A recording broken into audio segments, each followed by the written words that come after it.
It stands to reason that. It stands to reason that. ये बड़ा ही awkward लगा था जब मैंने पहली बार इसको सुना था. किसी मूवी में ही मैंने सुना था. और अब इसको जब आप हिंदी में कहेंगे तो सीधा सा मतलब है कि किसी एक चीज से ये चीज तो क्लियर है. ये बात बिल्कुल सेंस बनाती है. तर्क संगत तो आज के डेट में कोई शायद हिंदी स्पीकर भी नहीं समझ पाएगा.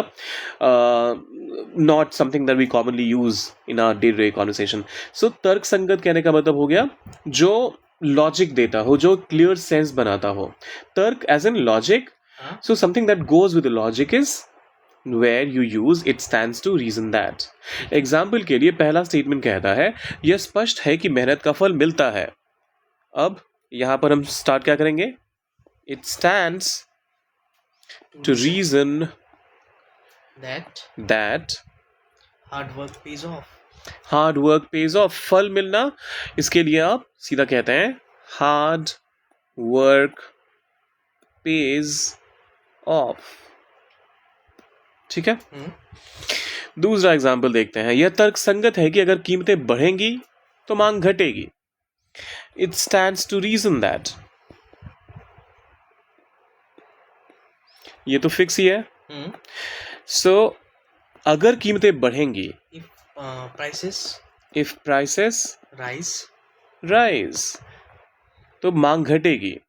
Demand will fall. Simple.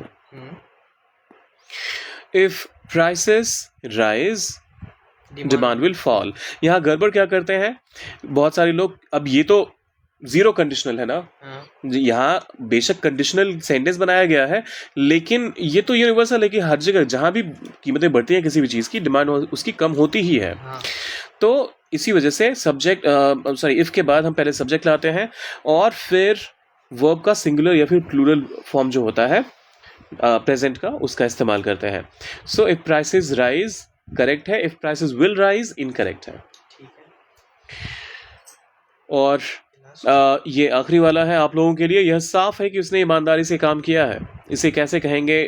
It stands to reason का इस्तेमाल करते हुए, it stands to reason that का इस्तेमाल करते हुए. सोचिए, डालिए कमेंट सेक्शन में, और जाने से पहले सब्सक्राइब, लाइक और शेयर करके जाइएगा. मिलते हैं जल्दी.